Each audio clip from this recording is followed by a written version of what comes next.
esta conferencia es bueno, pues en la tercera vamos a insistir el dedo sobre la llaga porque es muy importante para comprender la reacción de Jesucristo con respecto al sacerdocio que está en el Nuevo Testamento o en los Evangelios, comprender cómo era el Antiguo Testamento, el sacerdocio del Antiguo Testamento. Este,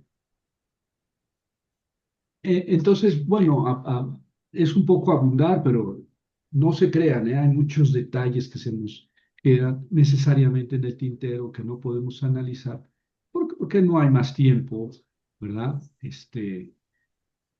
Y, y ni modo, o sea, tenemos que pasar sobre algunos detalles como si no, a mí me duele la conciencia que ahora, esta semana, que estaba organizando la conferencia de hoy, decía yo, pero qué salvaje eres, Javier, ¿cómo no dijiste este detalle y este detalle en las otras conferencias?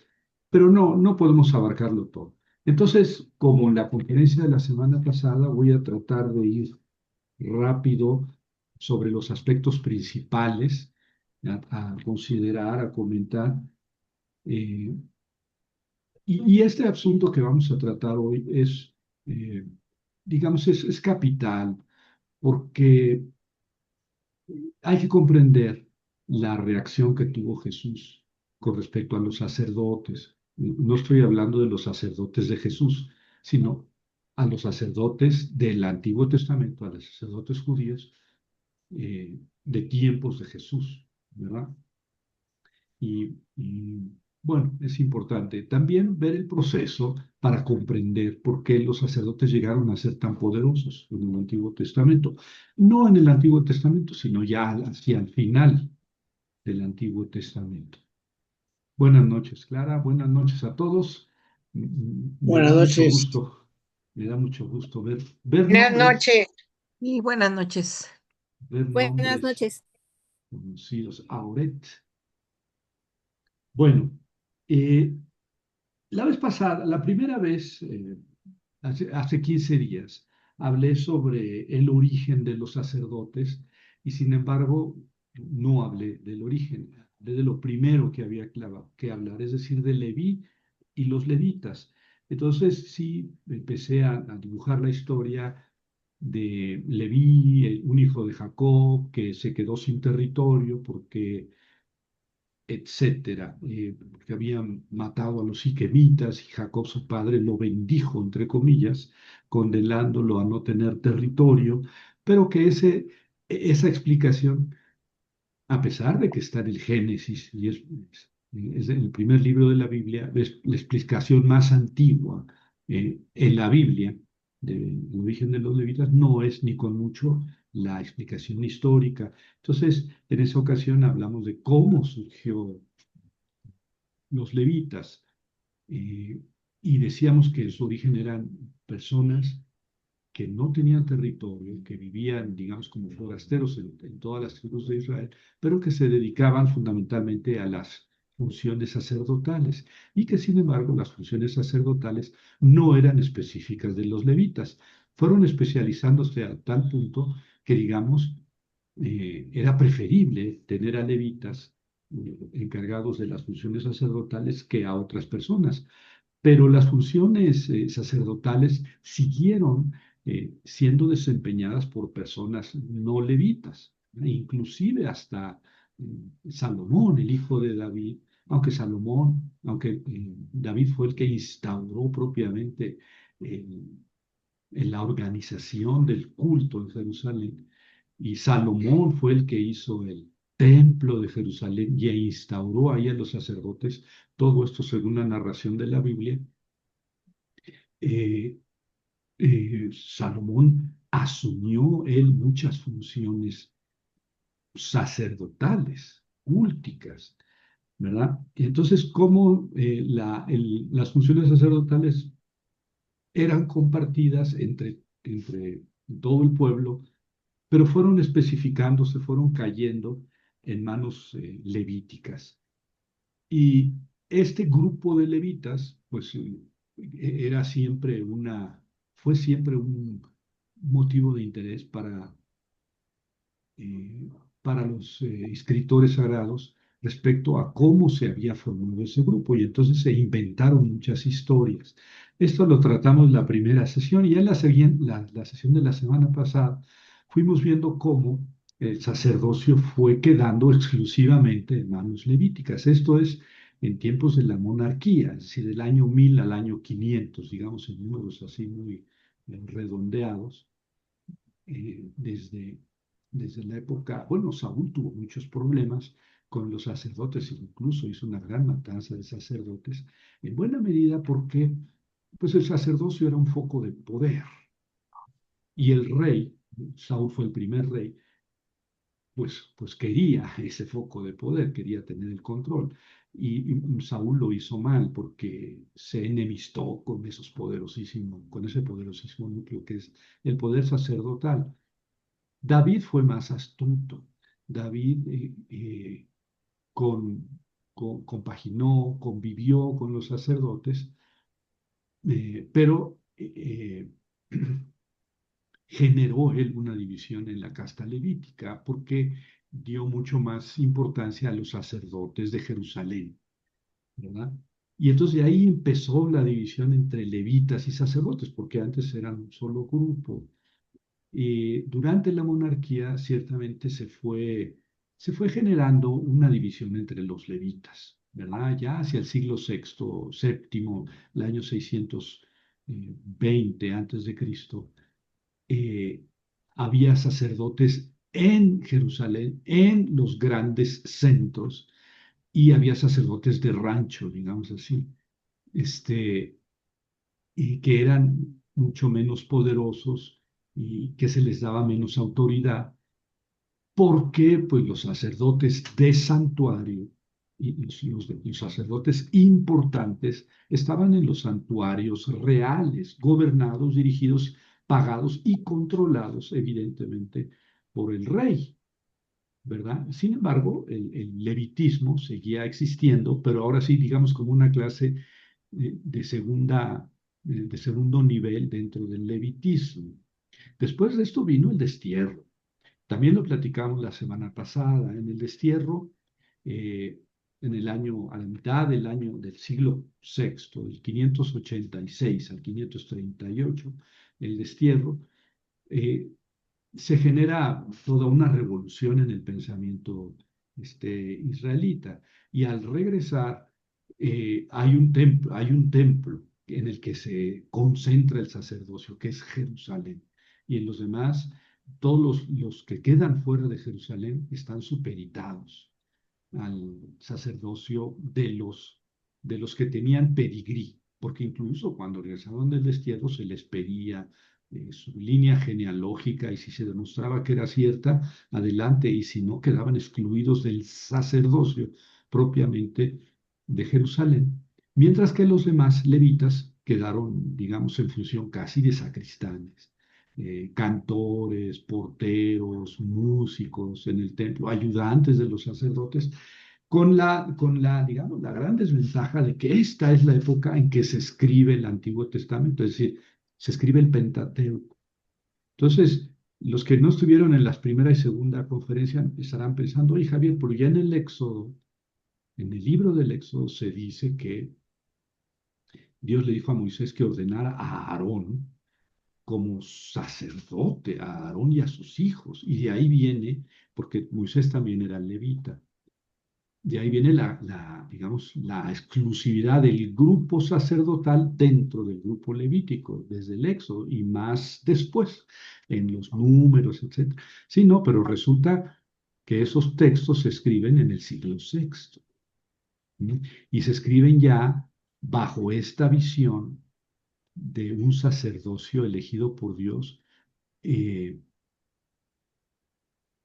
por Dios, eh, digamos, desplazando en la casta levítica o a la mayoría de los levitas, es cuando surge pues, el texto sacerdotal, la corriente sacerdotal, que se metió mucho en el Pentateuco. Por eso, una lectura ingenua del Pentateuco pues, nos revela muchas contradicciones, ¿no? Porque Éxodo 19, por ejemplo, está la ordenación de Aarón y sus hijos como sacerdotes. Y todos los demás levitas tienen que estar, digamos, sumisos al servicio de Aarón y sus hijos. Bueno, sí, y ahí vienen todas las normas que tienen que tener los sacrificios en el libro de Levítico, por ejemplo. Este, y sin embargo, en el Deuteronomio, eh, Moisés es el que habla en el Deuteronomio, es un libro influenciado por los levitas. Bueno, en ese libro, Deuteronomio, dice Moisés al pueblo, después de que murió mi hermano Aarón, Dios eligió a los levitas como sacerdotes. Ahí tienen una contradicción clarísima. ¿Cómo? Después de la muerte de Aarón. Pues no ordenaste tú a Aarón. Sí, pero ese es un texto sacerdotal. Entonces, eh, digamos que los textos del Pentateuco se escriben entre los siglos sexto y quinto antes de Cristo. Perdón. Sí, sexto y quinto, un poquito antes al final del siglo séptimo, del 620 hacia el 500. Y ahí están sobre todo la corriente deuteronomista y la corriente sacerdotal. Entonces es muy difícil dilucidar cuál fue realmente la historia del sacerdocio.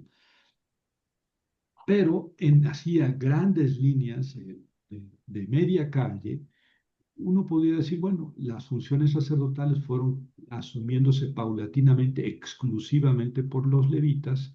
Luego en el clan levítico hubo una división, sacerdotes, o fueron divididos entre sacerdotes de alcurnia y de derecho real y los levitas de rancho, digamos, de pueblo. Cuando se regresó del destierro, esa división se hizo, digamos, tajante y se puso como una norma que Dios había dado desde el monte Sinaí. Los sacerdotes son jefes, son los que manipulan la sangre, etcétera, mientras los levitas quedaron convertidos en prácticamente en sacristanes. Sí, Alberto. Buenas noches. Bueno, Nada más para entender un poco más, cuando es la construcción ya del segundo templo, o sea, el segundo éxodo, pues ya existen las sinagogas, pero antes de eso, cuando el primer templo, estos sacerdotes que usted dice de provincia y eso, ¿en, en, en dónde, en dónde oficiaban sus servicios? muy ¿O cómo bien, se llamaban esos templos? excelente, excelente pregunta. Muy bien, Alberto habló del segundo templo. Bueno, es que hay que recordar que el primer templo fue construido por Salomón, 950 antes de Cristo. Salomón construyó el templo de Jerusalén.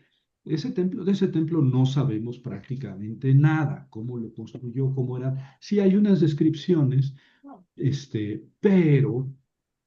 pero son textos muy, muy posteriores en las excavaciones que hemos hecho, arqueológicas, en el templo de Jerusalén, que prácticamente no se pueden hacer porque es un lugar santo.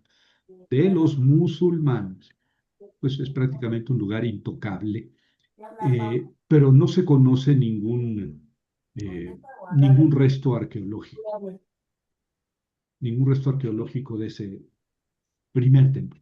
Entonces, ese templo fue destruido por Nabucodonosor cuando exilió a los israelitas, ¿verdad? De Jerusalén, bueno, de todo Judá, se los llevó a Babilonia, 586, en el siglo sexto. Y entonces se acabó el primer templo. Cuando regresan del exilio, entonces es la época de lo que se llama el segundo templo, que sí había un templo en Jerusalén, se había reconstruido un templo del cual no sabemos absolutamente nada, ni siquiera tenemos descripciones, pero había culto, o sea, había una casa sacerdotal, un grupo sacerdotal, pero no una construcción magnífica. Es la época del segundo templo, va desde el regreso del destierro en el 538 hasta Jesucristo. Es la época del segundo templo.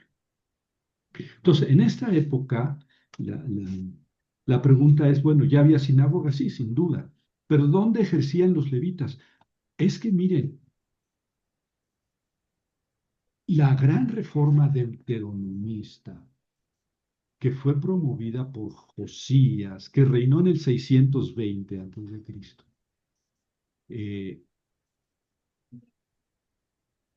Una de las grandes características, o la característica más impactante de esa reforma deuteronomista, porque se basó en el descubrimiento del Deuteronomio, de la ley del Deuteronomio, y entonces a partir de ese descubrimiento, a eso dice la Biblia, se hizo toda una reforma, Josías hizo toda una reforma religiosa. La característica más notoria de esta reforma es que solamente en un templo se podía hacer sacrificio a Dios, solamente en un templo. Había, antes de eso había muchos templos, muchos santuarios, incluso antes de Jerusalén. No, hemos mencionado como Abraham hizo sacrificios a Dios, como Jacob hizo sacrificios en Betel, y se entiende que Betel no fue un lugar inaugurado por Jacob para hacer ahí sacrificios, era un lugar donde ya había sacrificios, porque Betel quiere decir precisamente la casa de Dios, entonces ahí ya había un santuario antes de los israelitas. ¿Verdad? Y muchos otros santuarios donde Samuel fungía como sacerdote, y él no era levita, pero es allá por el año 1000. Samuel no era levita, pero fungía como sacerdote en un santuario que no era Jerusalén. De hecho, Jerusalén fue conquistado por David. O sea, lo que está antes de David, Saúl y todo lo que es antes de la monarquía, no, Israel no había conquistado Jerusalén. Entonces, ¿dónde habían sacrificios y dónde había culto? En diferentes lugares. ¿Recuerdan ustedes, por ejemplo, Amós, un profeta del siglo octavo, ya 720 antes de Cristo?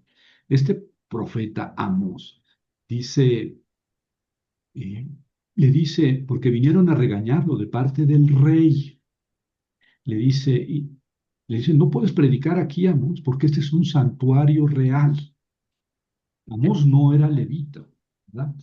Pero él predicaba, porque él dice, Dios me llamó de detrás del rebaño y me dijo, ve y profetiza. Yo no era profeta ni hijo de profeta. Dios me llamó a anunciar a Israel.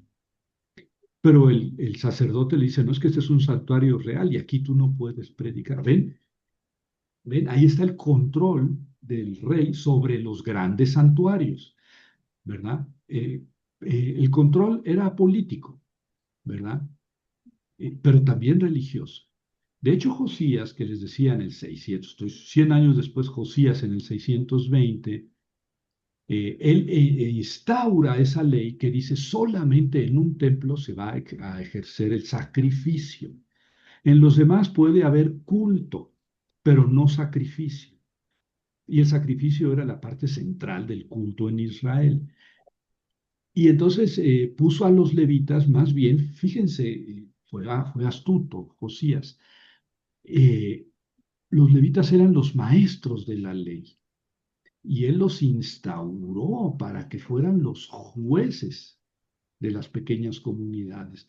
Y de esta manera los convirtió en propagandistas de su reforma religiosa. Bueno, pero en cualquier caso, esto es antes del destierro y en cierta forma los levitas eran todos juntos. El Deuteronomio que se escribe en esta época ordena que todos los levitas son iguales y que si un levita vive en el campo y viene a Jerusalén, que es la ciudad más importante, ya que es, bueno, porque recuerde que esto se escribe mucho tiempo después. Si un levita del rancho viene a Jerusalén, puede celebrar como cualquier otro sacerdote, la igualdad.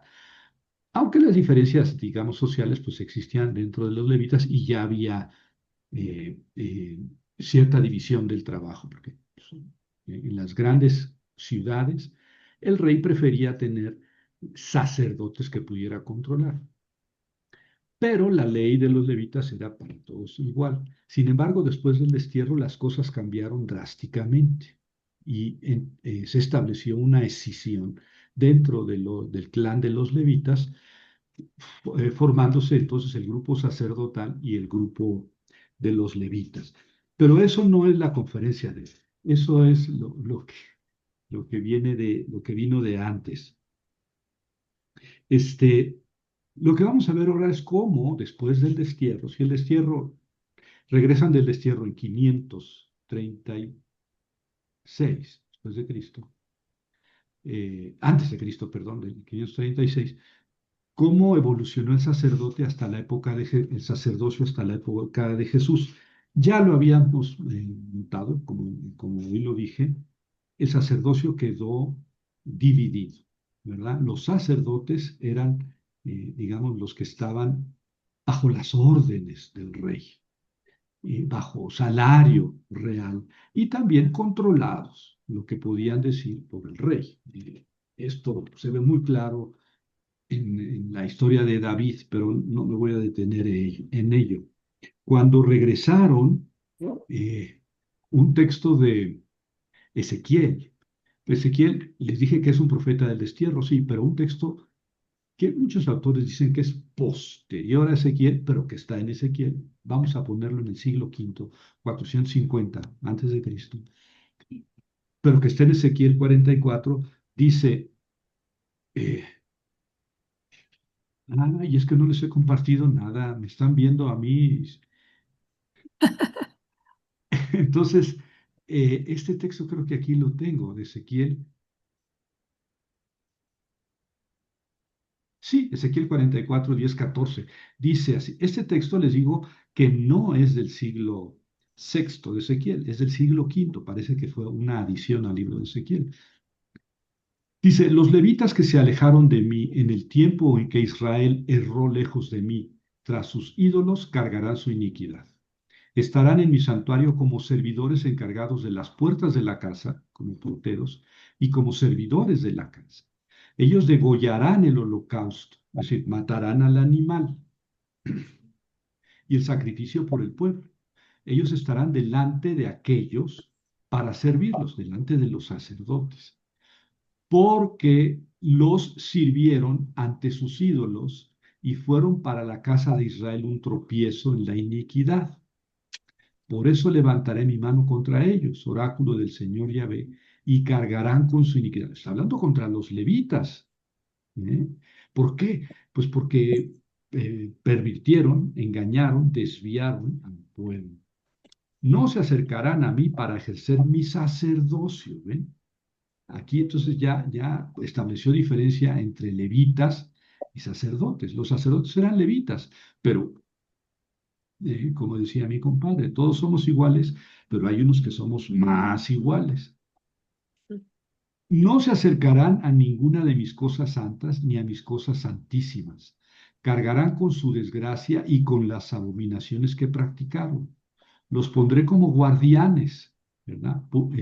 Encargados de las puertas, servidores de la casa, guardianes del ordenamiento de la casa, ¿verdad? Para barrerla y todo lo que se hace en ella. Pero serán sirvientes, servidores y subordinados de los sacerdotes. ¿Por qué les leo este texto? Porque aquí, digamos que se le está dando una autoridad divina, oráculo del Señor Yahvé, se le está dando una autoridad divina a la degradación, digámoslo así, de los levitas, ¿verdad?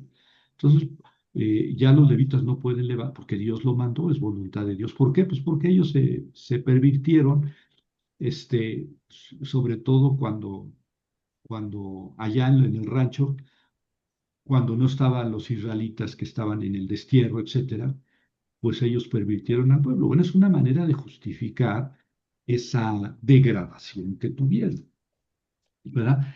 Eh, Otros textos también lo muestran. De esta época son esos textos que leímos del Éxodo, de la ordenación de Aarón, porque eh, Dios le dice a Moisés, ordena a Aarón sacerdote y a sus hijos. Y para él van a ser servidores los levitas. Javier, eso está desde el Éxodo, sí, pero se escribe en esta época. ¿Eh? Eh, Eso ya lo comentamos la vez pasada. Y por eso muchos levitas pues ni iban a Jerusalén ni regresaron del destierro. no quisieron, no, ¿para qué regresamos allá? Para ser sacristanes de segunda. Entonces, eh, ahí tienen a Esdras y Nehemías rogándole a los jesuitas que vengan y estableciendo que iban a recibir un salario, un sueldo, sobre todo los diezmos de la gente. Diezmo quiere decir la décima parte.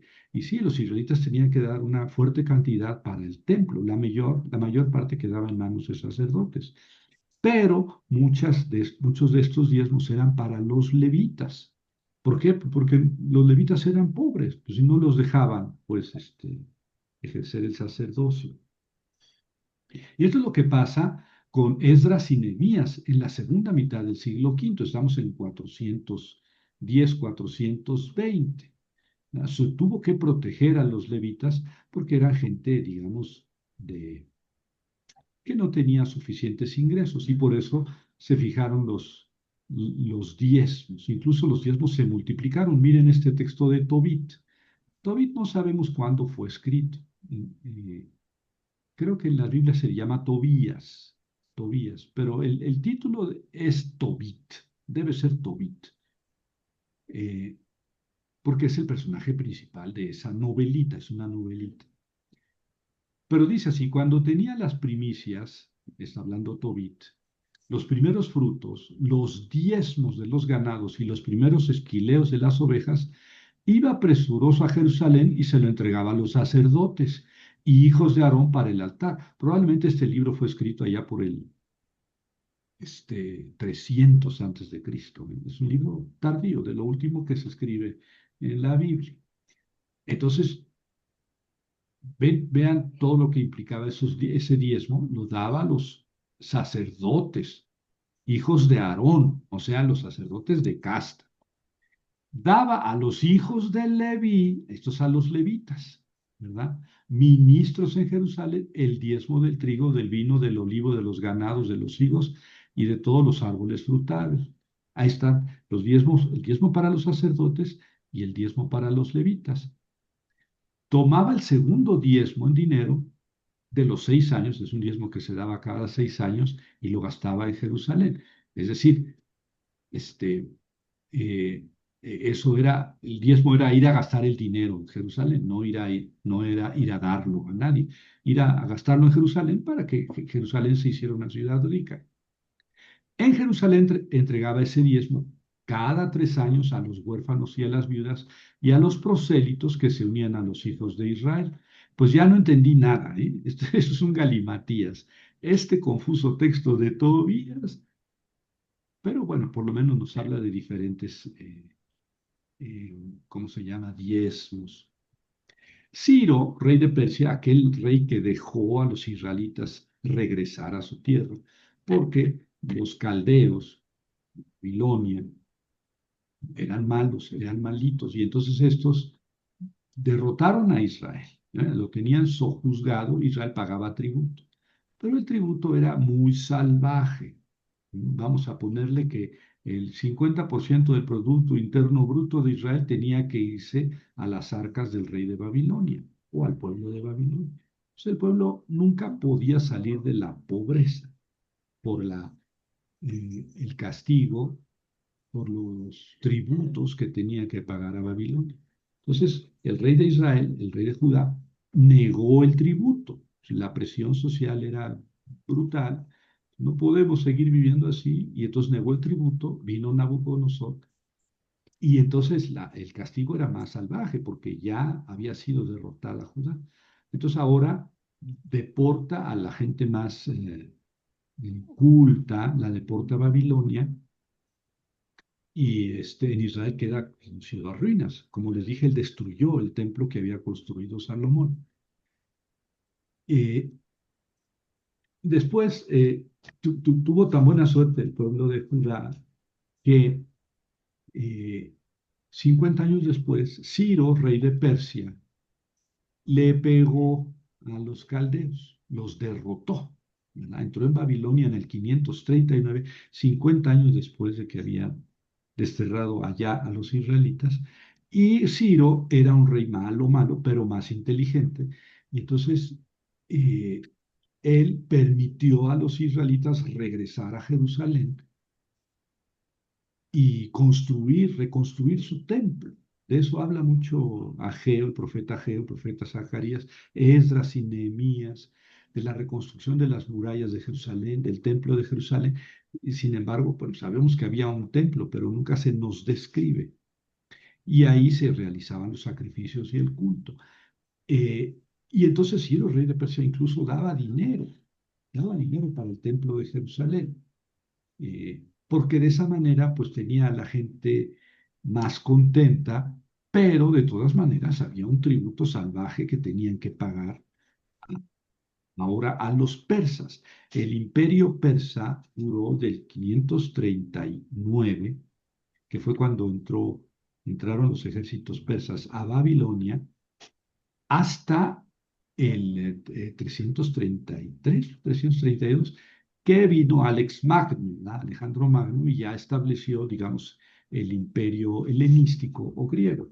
Pero fueron 200 años, del 539 a 333, que duró el imperio persa.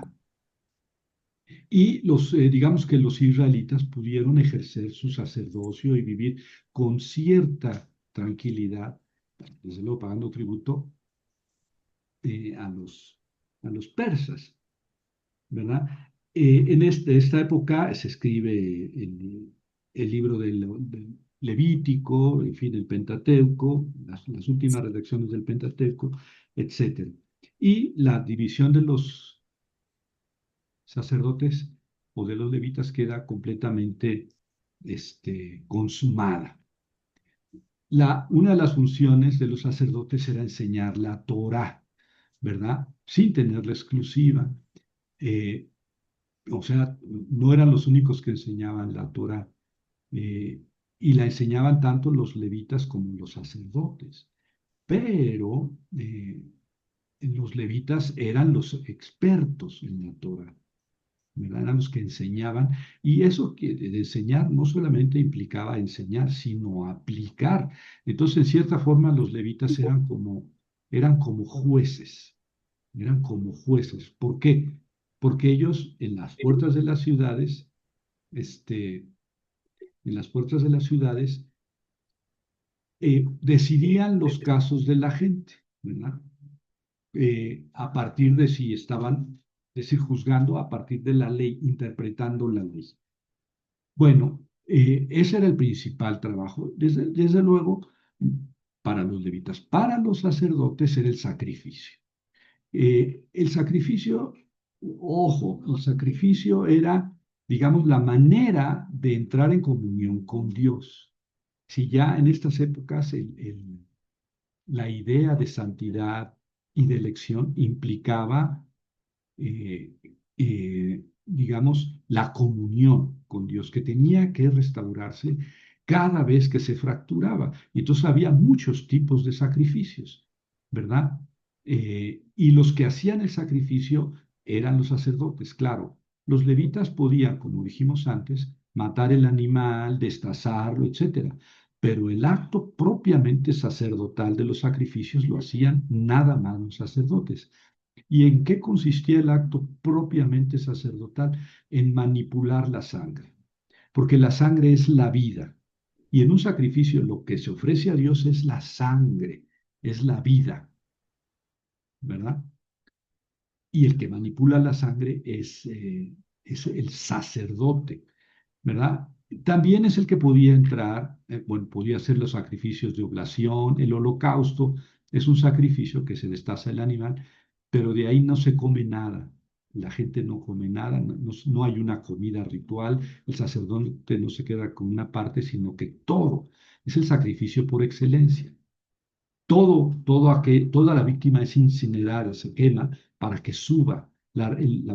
La palabra holocausto viene del verbo alá, que significa subir. La preposición al quiere decir arriba. Es que sube a Dios, agradable a Dios. Dios desde arriba huele el sacrificio y se encontenta. Es la idea del holocausto. Hay oblaciones que no son necesariamente animales y el sacrificio expiatorio, que es animal, ¿verdad? y es en el que se manipula la sangre. Y en el sacrificio expiatorio puede haber comida ritual, había muchos tipos, ¿verdad? Yo terminé un voto porque prometí a Dios que eh, X cosas, ¿verdad? No voy a decir mentiras en 6 meses y ya que cumplo el voto a Dios, hago un sacrificio, llevo un animalito, entonces el levita lo mata, lo destaza, el sacerdote lo degüella, toma la sangre y la ofrece, pero entonces ya viene una comida ritual, ¿verdad? En la que yo y mi familia podemos comer algo del animal y el sacerdote se queda también con una parte. Digamos que es la ley de los sacrificios. Es el sacrificio de paz, que en muchas Biblias lo llaman sacrificio de comunión, ¿verdad? Pero en fin, no me detengo en tipos de sacrificios, que hay como 40 tipos de sacrificios diferentes. Ellos son realizados por los sacerdotes. Y todo eso está especificado en el libro del Levítico, ¿verdad? Eh, los sacerdotes también,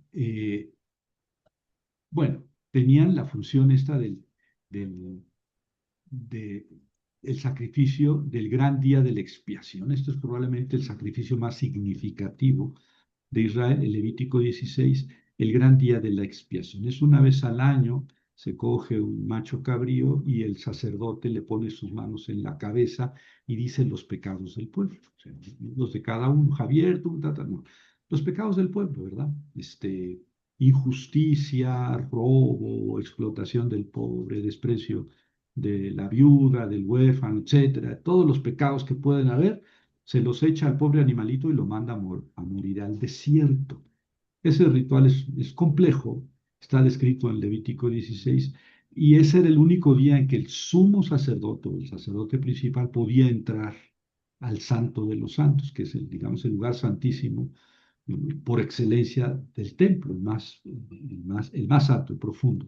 Santo de los santos o Debir, y eso solamente en el gran día de la expiación. Entonces, el sacrificio propiamente quedó en manos de los sacerdotes, ¿verdad? También quedó en manos de los sacerdotes el poder de bendecir, ¿verdad?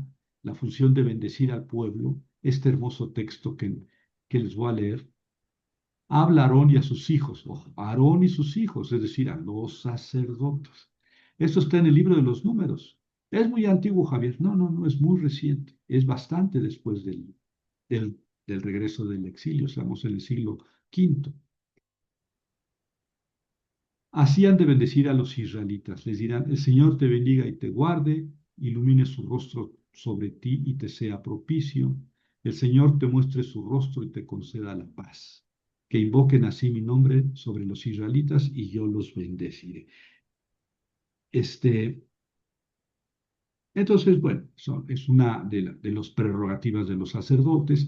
También vestir el efod, que era una prenda sacerdotal. No tiene mucho caso que hablemos de eso. Y, y ya está.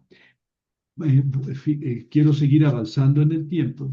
En la obra cronista, le llamamos así a la obra de los libros de las crónicas, los dos libros de las crónicas, y que son similares en teología, en ideas, a los libros de Esdras Nehemías. Digamos que los libros de las crónicas o el cronista son los uno y dos crónicas, en muchas Biblias conocidos como paralipómenos o paralipomenos, paralipomeno, los restantes, los que habían quedado. Y Esdras y Nehemías, ¿verdad? Siguen profundizando esta división entre levitas y sacerdotes, ¿verdad? El cronista delega, fíjense que en los sacerdotes más bien la profecía, y no anda muy errado el cronista. Ya en la época del cronista ya no había profetas, se había acabado la profecía, pero el cronista dice los levitas profetas, los sacerdotes, entonces viene, es, es de, es muy sacerdotal. La obra cronista, lo mismo la obra de Esdras y Nehemías. Estamos en el siglo quinto, finales del siglo V, 420, 430, Esdras, Nehemías. Si avanzamos, nos vamos hasta el siglo II antes de Cristo. Siglo II, pues del 199 al 100 antes de Cristo. Es una época muy interesante porque aquí, digamos que Israel estaba bajo el dominio de los griegos. Les dije que Alejandro Magno conquistó entre comillas, porque pues, no peleó, fue recibido victoriosamente en Jerusalén, Alex Magno, eh, porque pues, él había derrotado a los persas, ¿no? Eh, y entonces, pero Alex Magno murió 2 días después, no se fue conquistó hasta las fronteras de la India, todo el imperio persa lo conquistó. El imperio más grande fue de la antigüedad, es el de Alejandro Magno.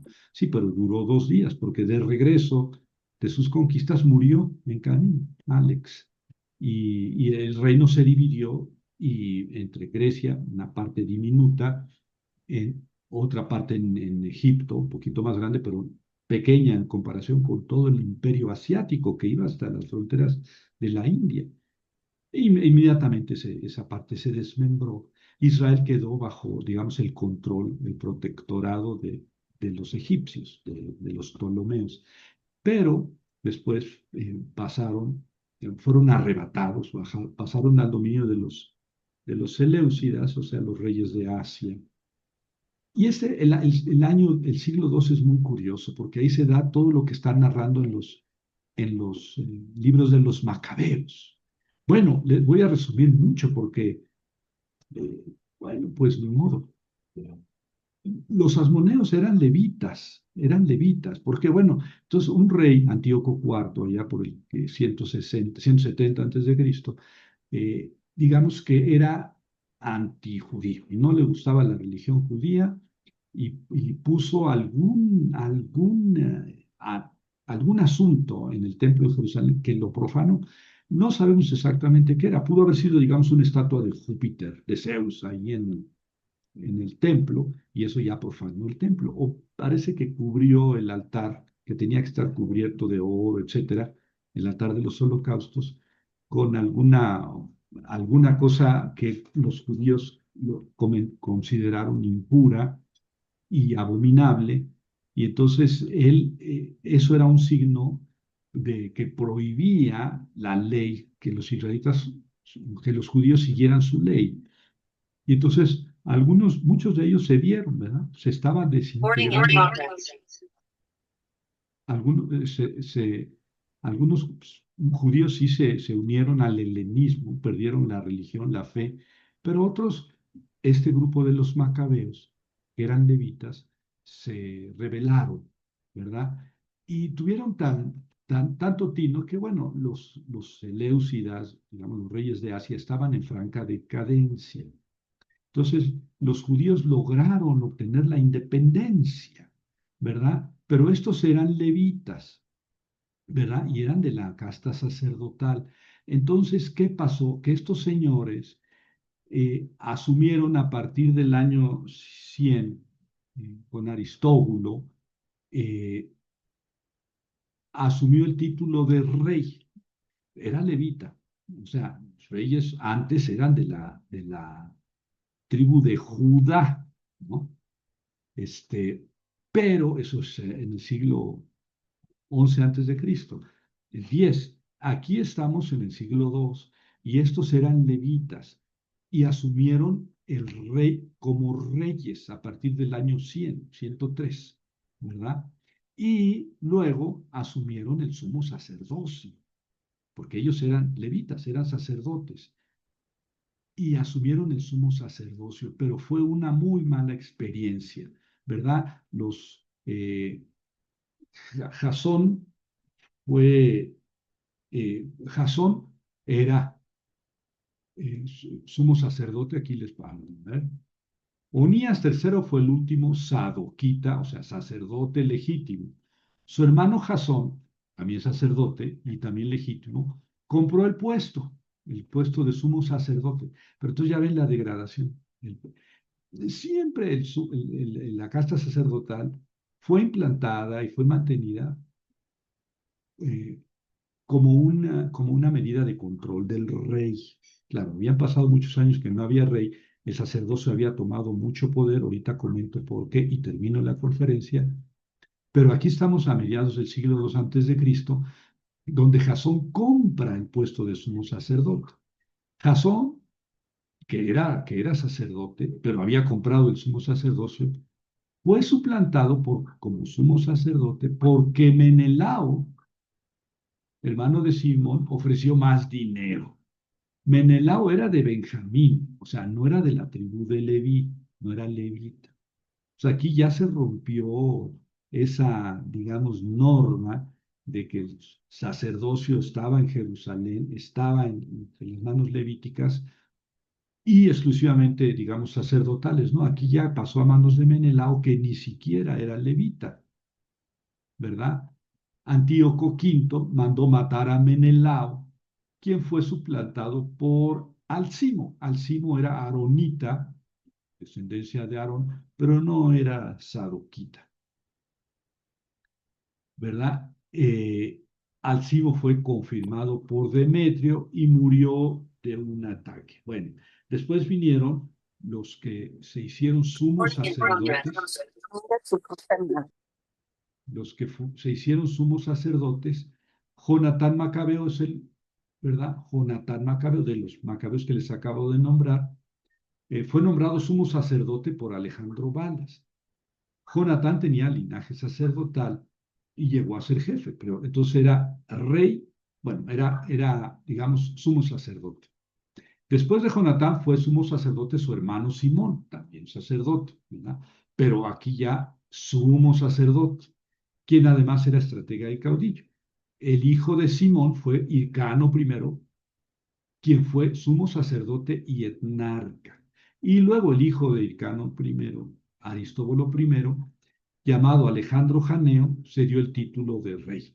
Entonces era rey y sumo sacerdote. Pésima experiencia. Los macabeos, que habían sido héroes porque se habían rebelado contra los Seleucidas y contra la profanación del templo, terminaron en grandísimas corrupciones. Hasta que llegó Herodes el grande porque ahora que vayamos a Israel, no, yo ya no vuelvo a Israel. Pero todavía yo vivía en Jerusalén unos años y se veían a lo largo de todo Israel grandísimas construcciones que había hecho Herodes. Y se le llama el grande por esas grandes construcciones, pero que más de 2000 años, más de 2000 años. Bueno, las pirámides de Teotihuacán son del año 200 después de Cristo.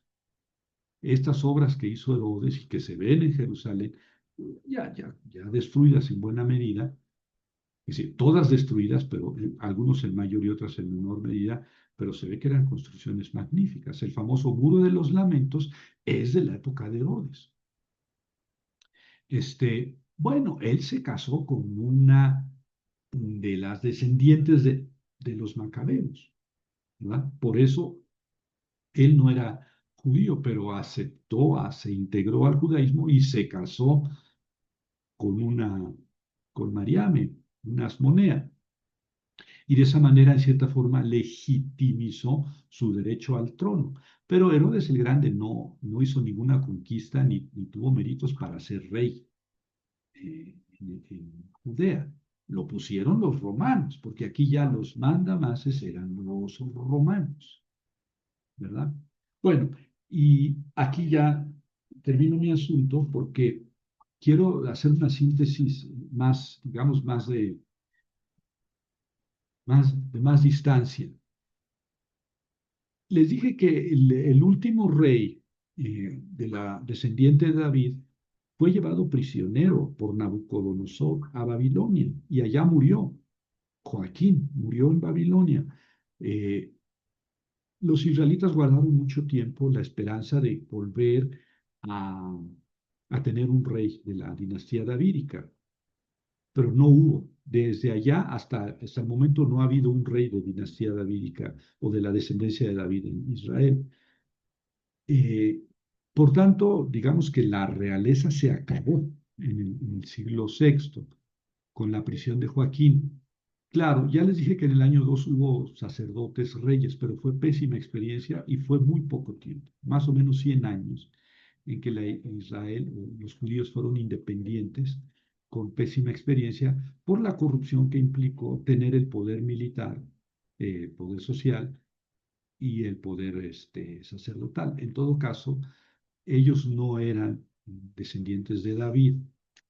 Eso también originó pues la esperanza davídica, la esperanza mesiánica, que era en tiempos de Jesús era viva, que viniera un hijo de David, no hijo, sino un descendiente de David, que venciera a los romanos para regresar a Israel a su libertad y a sus antiguas dimensiones que había tenido el reino de David, que fue cuando Israel tuvo sus dimensiones más grandes.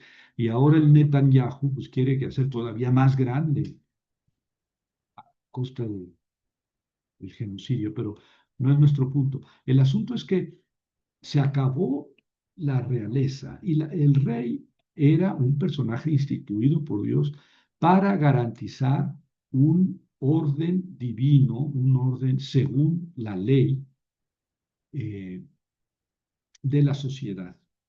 De hecho, en el Deuteronomio dice que los levitas tenían que tener una ley escrita y cuando hubiera un nuevo rey, entregársela al nuevo rey para que el nuevo rey se guiara siempre en sus conductas por esa ley, la Torá, y que los levitas eran los intérpretes. Eso dice el Deuteronomio. Ven que los levitas siempre fueron, digamos, los encargados de la enseñanza de la ley. Pues sí, pero en esta época ya no. En esta época, paulatinamente, después del destierro, pero más en esa época de los macabeos, o sea, siglo II antes de Cristo, la enseñanza de la ley fue quedando en manos laicas. No quiere decir que no hubiera levitas y que no enseñaran la ley, no, sino que hubo laicos, los fariseos, por ejemplo, que eran los que se dedicaban a interpretar y a enseñar la ley, pero esos ya no eran sacerdotes, ya no eran ni siquiera levitas, ¿verdad? Y existía en tiempos de Jesús otro gran grupo, el grupo de los saduceos. ¿Quiénes eran esos? Los sacerdotes. Eran los pesados, los poderosos. Y ahora que veamos las conferencias sobre el sacerdocio en el Nuevo Testamento, la próxima semana, voy a mostrarles cómo los sacerdotes, los saduceos, fueron los que lograron que Pilato crucificara a Jesús. No los fariseos, y no porque los fariseos no tuvieran poder, eran probablemente más poderosos que los saduceos, pero Jesús discutía con los sacerdotes como discuto yo con ustedes, sin que corra sangre. Podemos no estar de acuerdo, pero siempre hay libertad, digamos, y posibilidad de tener diferentes interpretaciones de la ley. Y eso pasaba con los fariseos, entre ellos, que había sus discusiones, y también con Jesús. Pero los sacerdotes, eso sí, estaban muy molestos porque la predicación de Jesús les pegaba directamente a sus bolsillos. Y ellos fueron los que ordenaron todos los hilos para que Pilato crucificara a Jesús. Pero ya la enseñanza de la ley no estaba exclusivamente en manos de los saduceos. Bueno, les decía yo que se había acabado el reino davídico en el siglo VI. Y poco después, 2 siglos después, se acabaron los profetas. No sé, ahora que esté yo, ahora que me vaya con Dios, ahorita voy a ver, porque quiero terminar. Ahora que me vaya con Dios, le voy a preguntar, oye, ¿por qué ya no mandaste profetas después del siglo III? Porque se acabó la profecía. Y entonces digamos, este poder que tenían los laicos y los levitas de la profecía, se acabó. Se acabó la realeza.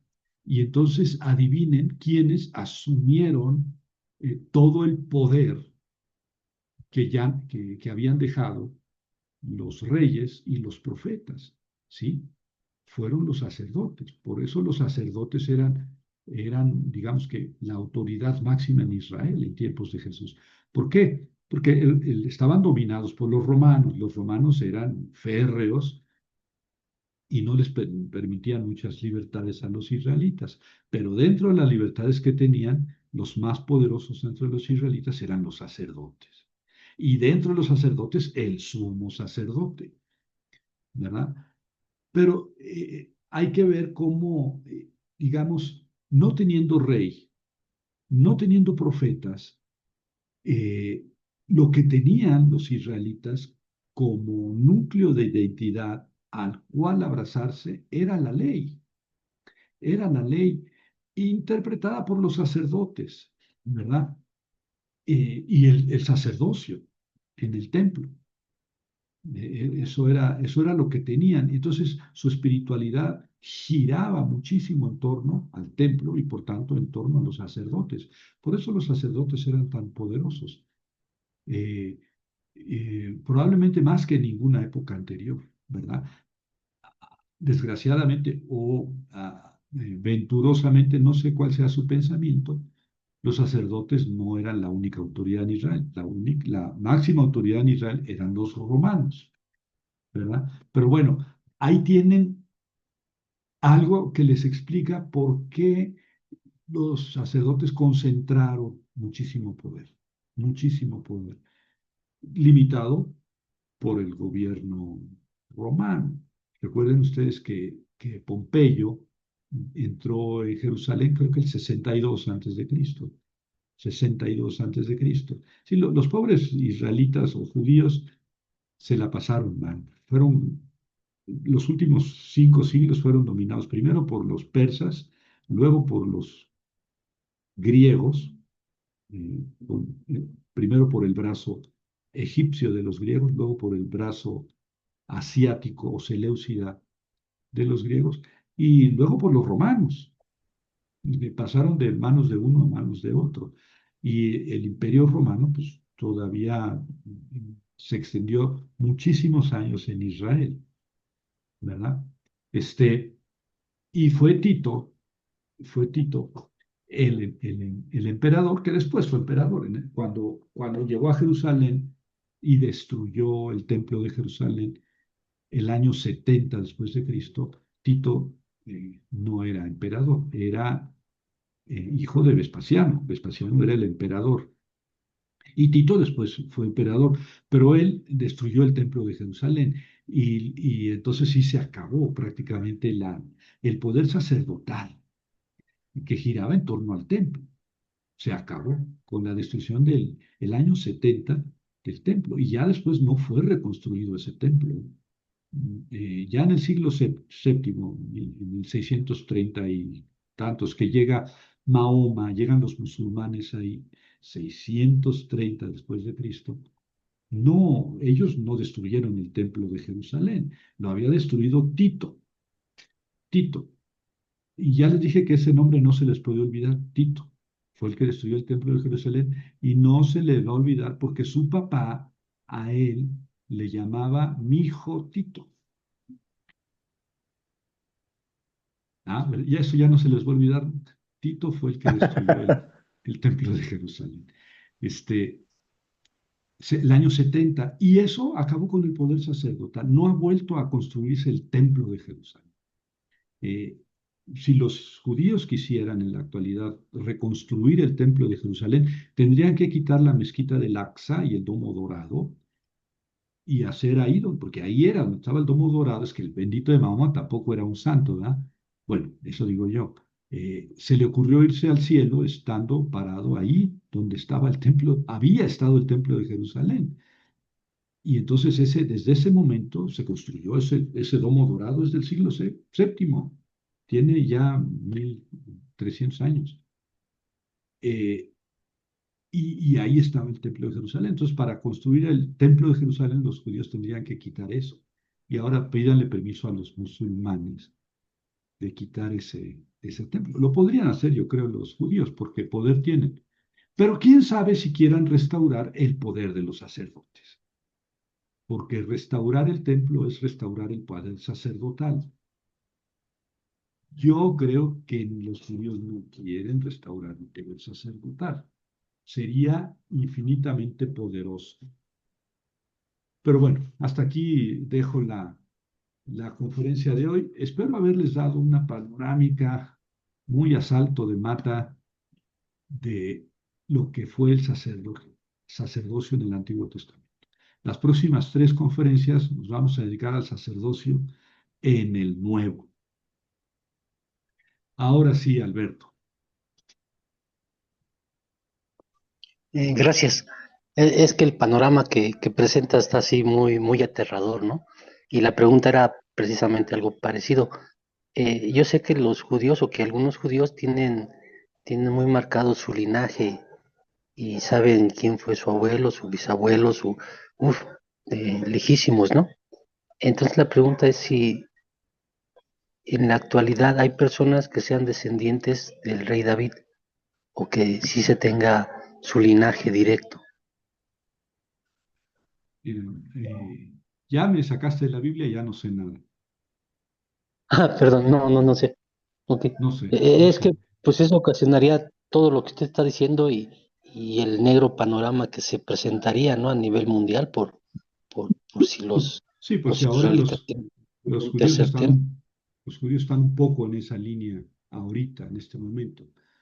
Justamente antes de esta conferencia estaba escuchando yo analistas internacionales, y sí, analistas que a mí me parece lo más serio, pues dicen que Netanyahu y compañía van en esa línea de, de recuperar todas las tierras que pudo haber tenido el rey David y más, y reconstruir el templo.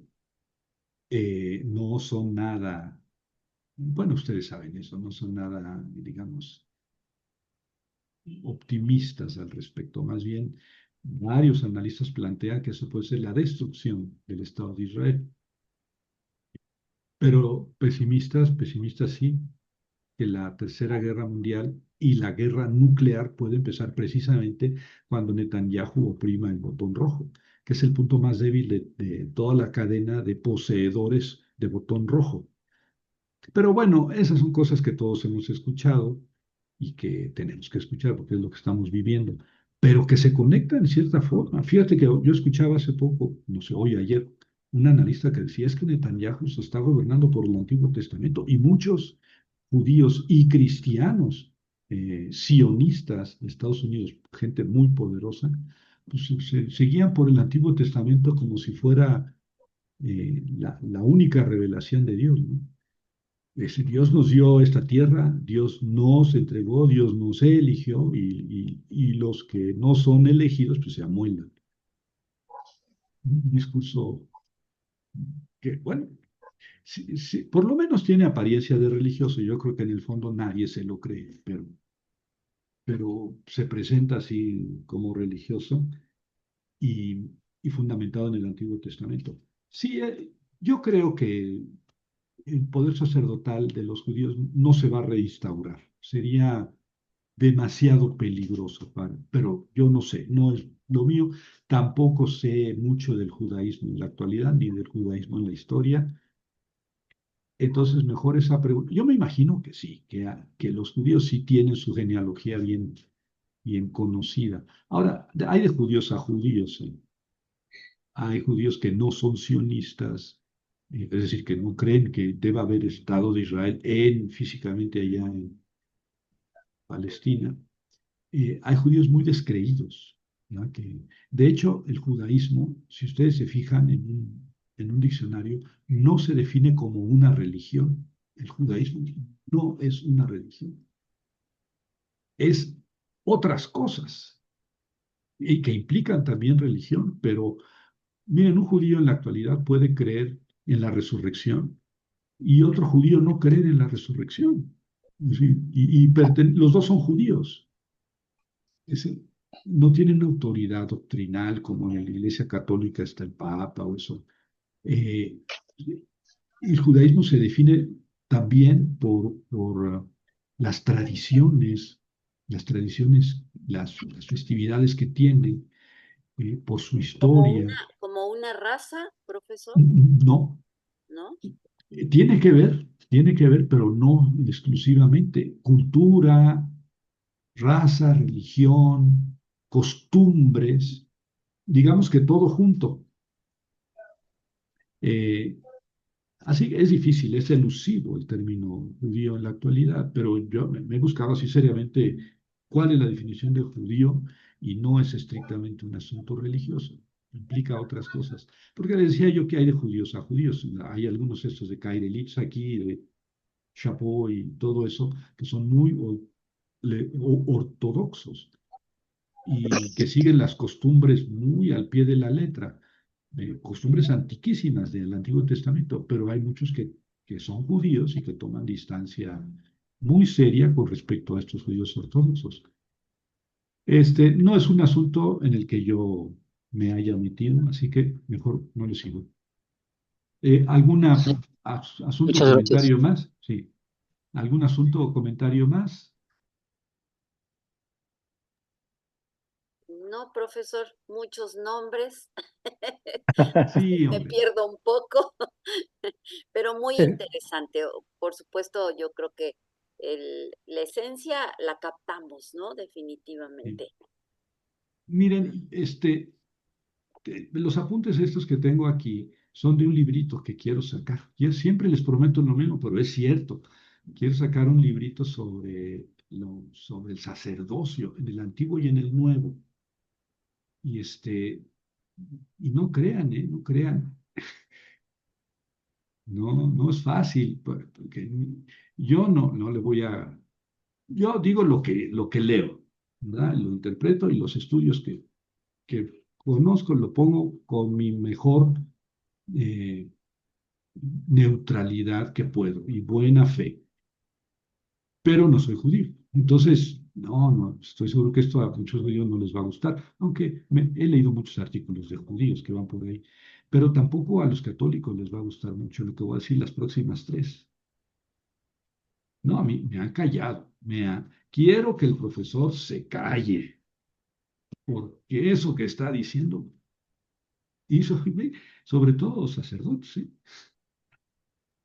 Nosotros votamos porque no. No, hombre, vive la liberté. Yo soy libre, no soy sacerdote, este, pero no les gusta, no les gusta. Y yo no, me manejo con textos, ahí están los textos. Entonces, ese librito me lo rechazaron, me lo pidieron ya no digo más. Y luego me dijeron, mira, tu librito no lo querés. Me habían pagado un dineral por ese librito. Y ahí está, te lo comes tú.